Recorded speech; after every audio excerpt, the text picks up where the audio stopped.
All right, I finally want to make the video to actually get into the chronology of the book of Revelation.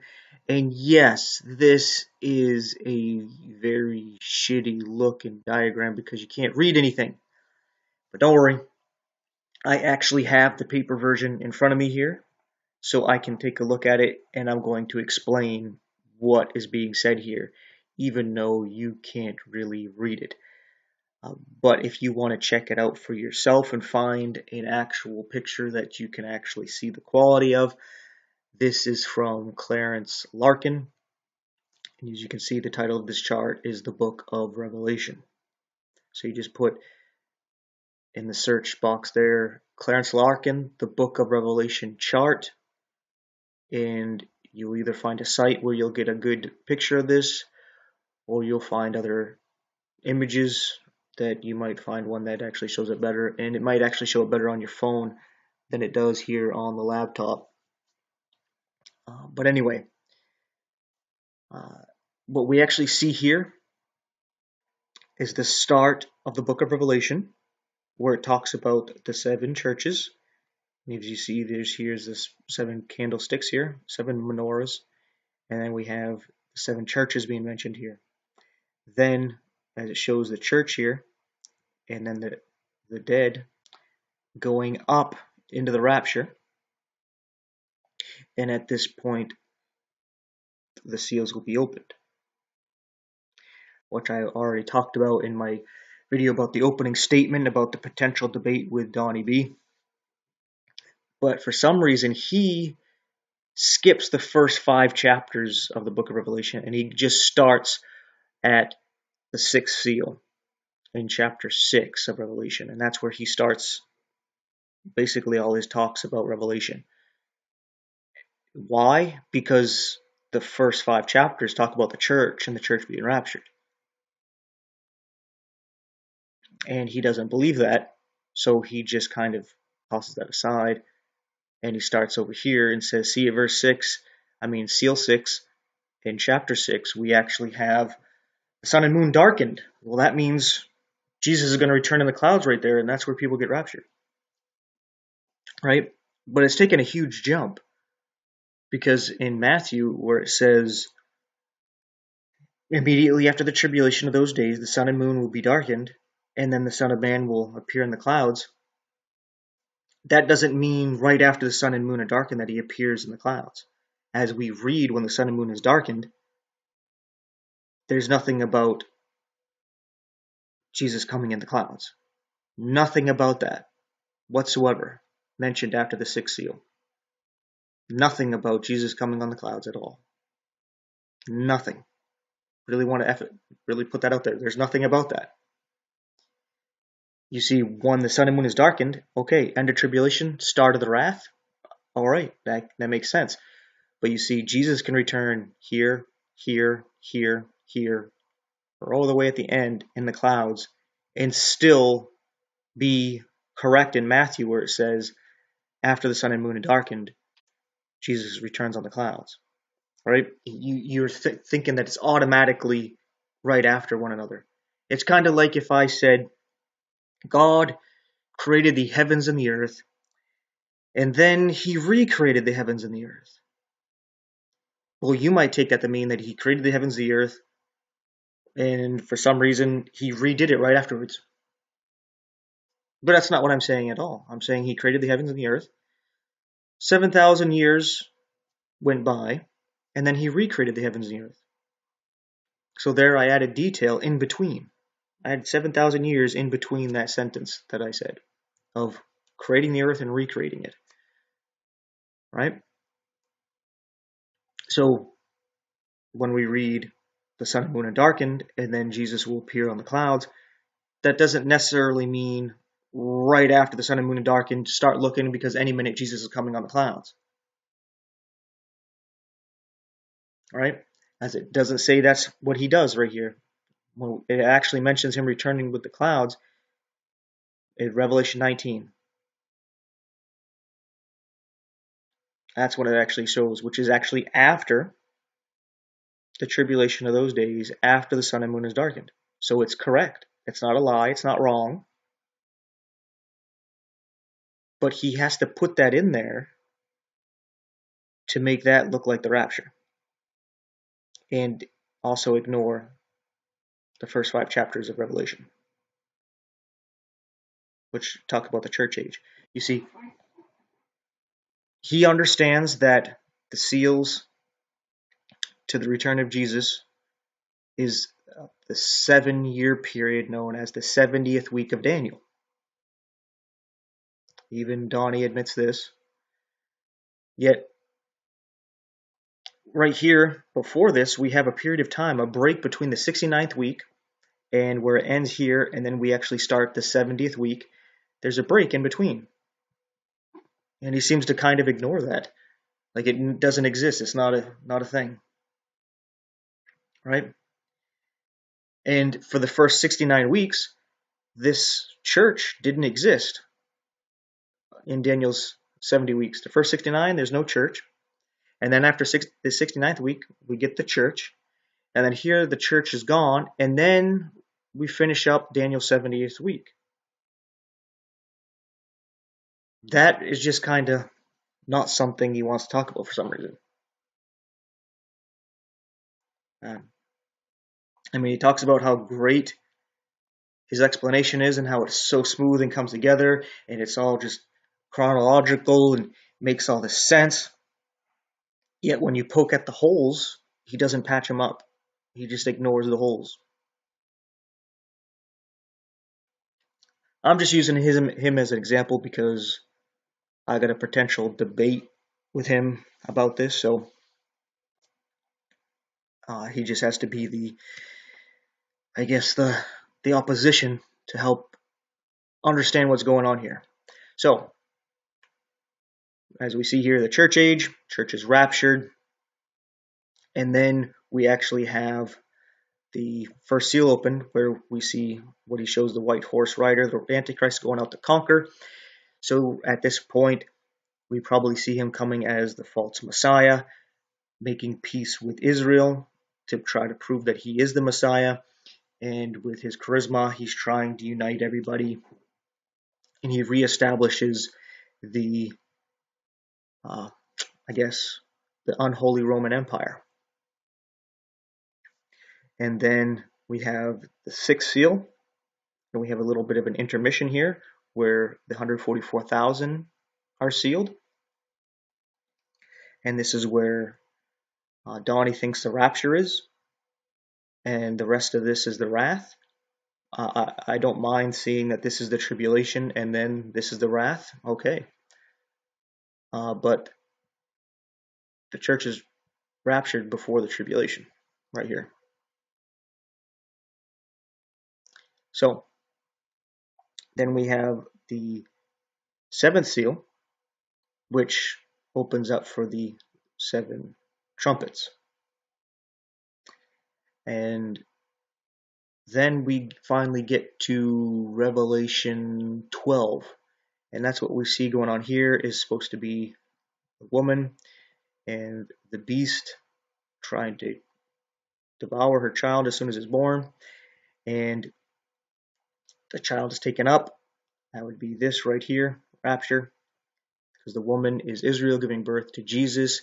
And we make up his body, so the body's going up. And then here, there is war in heaven. And this might actually be starting right at the beginning. But this is where the beast is kicked out of heaven. And this is probably right where the Antichrist gets his deadly wound. All this stuff has a spiritual play out, and then there is a physical, actual manifestation of this. So it's kind of like the beast is getting taken down and kicked out of heaven. Satan's cast down to the earth. And at that time, the Antichrist receives his deadly wound, where his right eye is darkened and his right arm is withered. And that is where the Antichrist actually is possessed by Satan, just as Judas was to betray Jesus. And that's where he betrays the Jews, stands as supposed God in the temple, and where shit really hits the fan. We got the beast fully established, and we have a lamb that really doesn't show up here, and I believe that is the Antichrist actually sitting as king of the Jews, right? He comes as a lamb, speaking as a dragon. The lamb here representing Israel. And that's why we have the abomination of desolation going on and the warning to the Jews to get out of Dodge when they see this, because Israel is now under the rule of the Antichrist. And this is when we actually have the 7 last plagues being poured out by this angel right here. And when we have the judgment of the woman who rides the beast. Now, this could be the false church that is what's left of the people who didn't truly believe the gospel of the church age, that they're still around and haven't repented, haven't changed their ways, and they are riding the beast. But then the beast hates her, destroys her, and then eventually we got the return of Jesus as the armies come against Israel. And we actually see that right here at the 7th trumpet. We actually have the armies being gathered together to march across the Euphrates as the Euphrates is dried up, and the 4 angels of the Euphrates are set free, and all kinds of crazy stuff is happening. And it's right when Satan is cast down, and he possesses the Antichrist, and now the armies are going to come against Israel and destroy it. So they're getting out of Dodge, and the 7 last plagues are being poured out at this time. Then the return of Jesus to land on the Mount of Olives, split it, and he splits the city into 3 parts, and he slays all the people trying to destroy Israel. And they accept Jesus as the Messiah. And then we have the millennial kingdom described right here, and then everybody is judged in the new heavens and the new earth are being created as fire rains down on Satan and all the nations that he deceived when he comes out of the bottomless pit after the 1,000 years. And then we have eternity. That's what's being described here.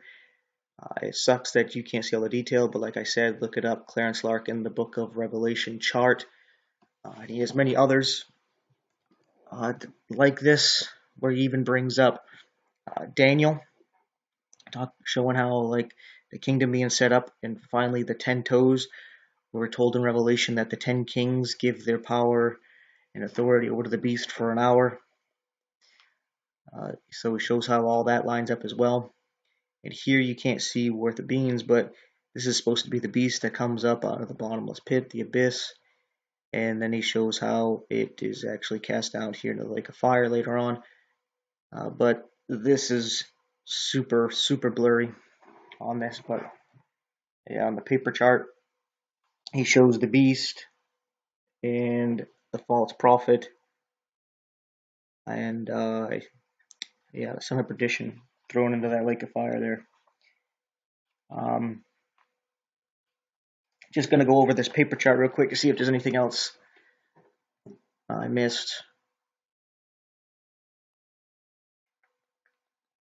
I guess that's the gist of it. I'm going to go look at Revelation real quick. Then I'm going to recap this just straightforward real fast so that you see how it's all laid out. And that will be that. So we see here in Revelation chapter 8, the 7th seal is opened. Right? And when the 7th seal is opened, we have the 7 angels coming out with the 7 trumpets. So that's why it looks very much like chronological order. So when we come over here and we see the 7th seal right here, this black circle, which I hope you can see, then we have these 7 trumpets. And that's what we see here pointing down are these 7 trumpets. Right?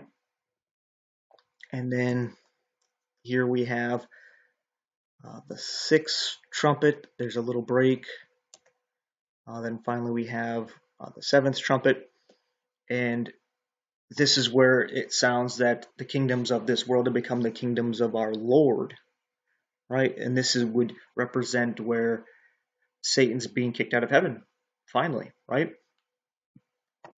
And I think it's the very next chapter where it talks about woe to the inhabitants of the earth, because Satan's been cast out of heaven, and heaven rejoicing because the accuser of the brethren has been cast down.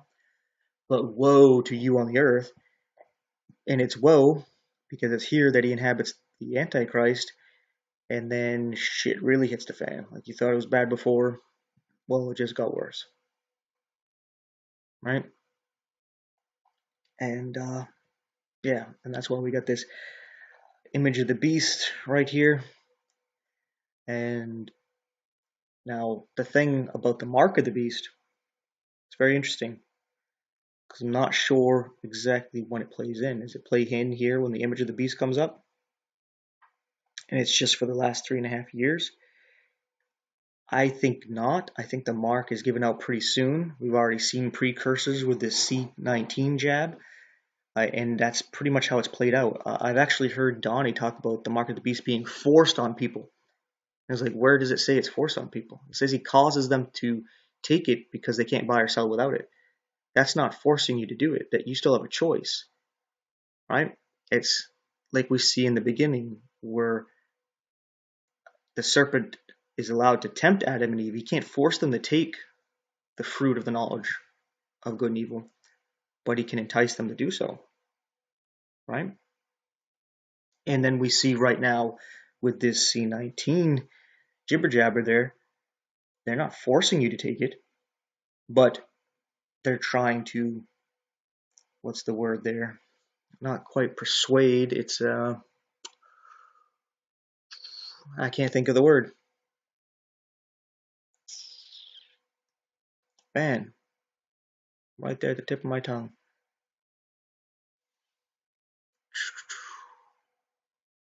I can't remember the word, but the word basically means that you are pressuring someone to do something that they don't want to do. Like you're making it very difficult for them not to do what you want them to do, and making it very beneficial for them to do what you want to do.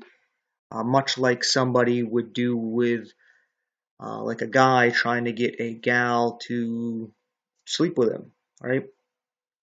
And she doesn't really want to, but he keeps pressuring her into it and making it very difficult for her not to, but very easy to go do it, right? And it's basically that same thing being played out with the mark of the beast. It's not forced, but it's as close as you can get to forcing without actually forcing. Such as you can't go do your education, you can't go with your career, you can't do your business, you can't raise your family, uh, can't even get a job, you're not going to have your health care, you can't buy or sell. So you don't got access to food and water, clothing and shelter.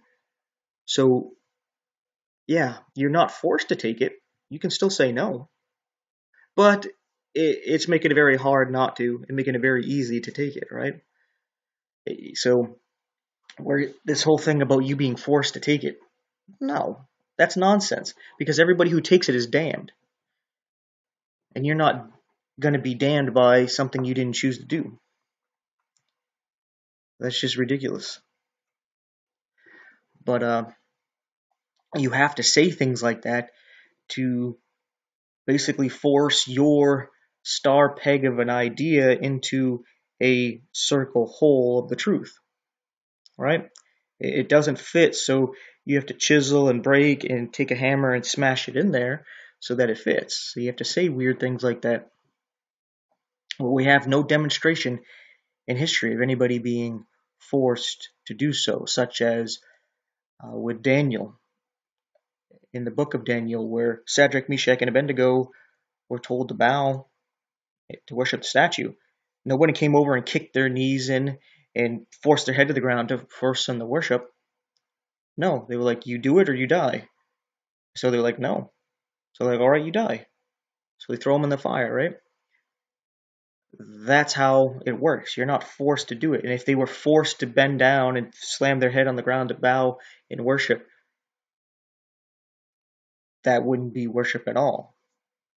They were forced to do it. They're being held down, right? It has to be something you willfully do for it to condemn you.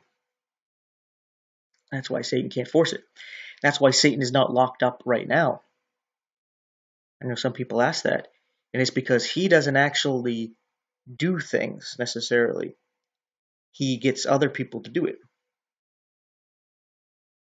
He's a manipulative prick. And it's the same mindset the Jews used to have, or even still do have, is that you're not guilty even if you persuade someone else to do it for you. So even if you want somebody murdered, as long as you don't do it, but you get somebody else to do it, like you get somebody else to hate who you hate as much as you do and want them dead, and you entice them and push them to do it, you're not guilty in their eyes, right? That's Satan's mentality. He gets other people to do the thing so that he can't be blamed by God and punished, so that he can keep going about what he's doing.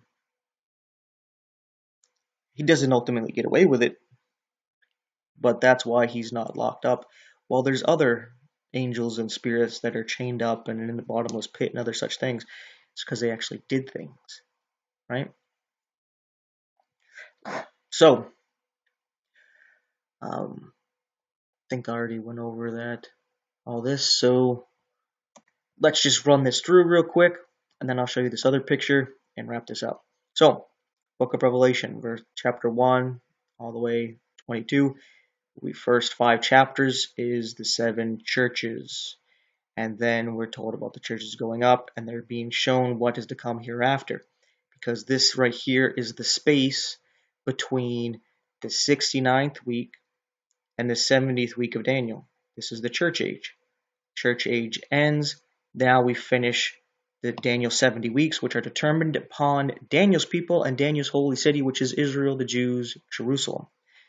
Then we have the 6 seals being opened up, starting with the Antichrist going out to conquer. He has a bow with no arrows, showing this is probably something to do with threat of war, but generally peacefully, persuading everybody to come together, claiming to be the Messiah, so the Jews accept him, and they go along with this peace treaty here, which will be some kind of covenant lasting 7 years.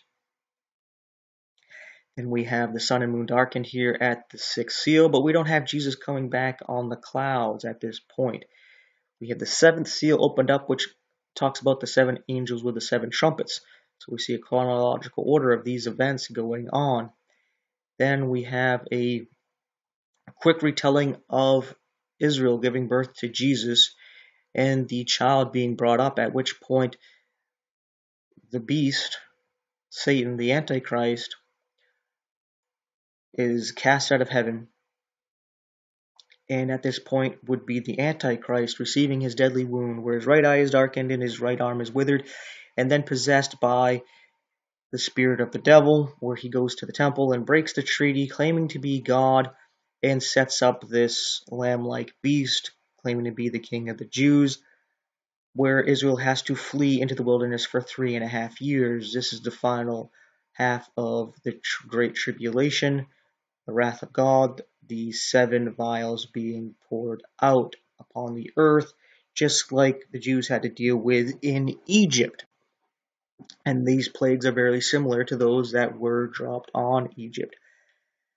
And at this time, it's all those who taken the mark of the beast, which I believe would happen very close to the beginning here. They had a peaceful time for this first 3.5 years, but now that the plagues are being poured out, the wrath of God's coming down, they are receiving the punishments for taking the mark of the beast and such things. And then the woman, which would be the church that is left behind and don't get why they're left behind, still gather together, and they're riding the beast. They are judged, and eventually Jesus comes down while armies are going to compass Jerusalem. He lands on the Mount of Olives, and kills off the 200 million man army and establishes his kingdom for 1,000 years, where Satan is bound at the bottomless pit and is then let loose at the end of the bottom 1,000 years. He actually deceives the nations that have grown from the remnant of those who made it through this period of time, and reestablished nations that are coming to Jerusalem for the feast days to worship God, Jesus Christ himself, as King of the Jews. And they are deceived. Those nations are deceived by Satan when he's let loose, and they compass against Jerusalem, where fire comes down and destroys them all, and earth is taken care of, and a new heavens and a new earth are then created, and we go into eternity.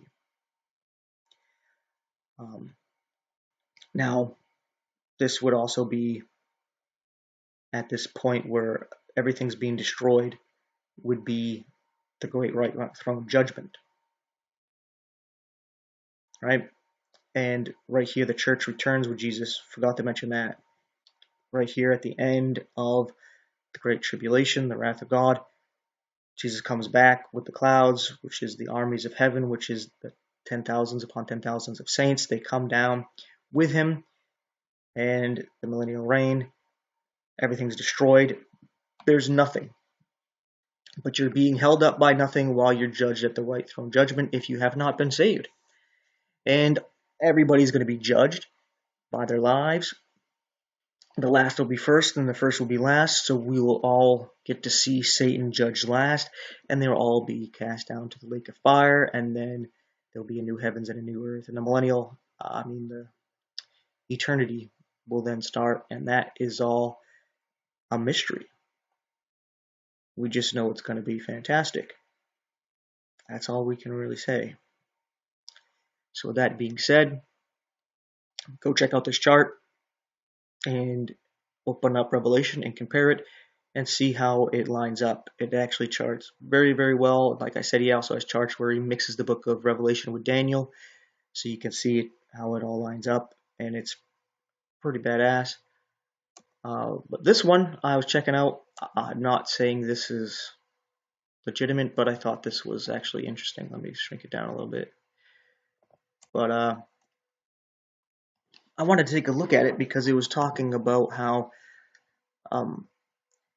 Revelation's talking to us from different points of view, right? So it says from heaven, how things are being viewed, right? And then it talks about transition of the covenants, so going back to finish the old covenant, this age distinctions, the spiritual history, judgment picture, overworld, over Satan, victory and restoration. It's something I was looking at. I'm not sure what to actually tell you to search to find this if you wanted to look at it yourself. But again, it could be just a waste of time. I just thought it was interesting how I was taking different points of view and giving you the scripture and then telling you the order of events, and then the order of events from this point of view and that point of view, and yada yada yada. So yeah, I guess that's about that. Everything else where I actually get into detail about the rapture, I break this down in my video about, I titled it something like my opening argument or opening statement against potential debate against Donnie B, something along those lines, about the pre-trib rapture. And then I just did a reading where I read from chapter 1 to 22 of Revelation and broke it down and showed how there's like similarities between the seals, the trumpets, and the vials, and how they look like they overlap, other than little things like this where the seventh seal tells you about the seventh angels getting the seven trumpets, so it's letting you know that's chronologically in order. Then we have these other events being told to us before we read about the seven vials. So yeah, very interesting stuff, but this is how it seems to play out. I think this is just going to be a quick, rough draft of everything. What I actually want to do later on is take this same chart and actually open up the scriptures of Revelation and then talk about how they fit into these places so that you'll see it even more clearly. So thanks for watching and take care.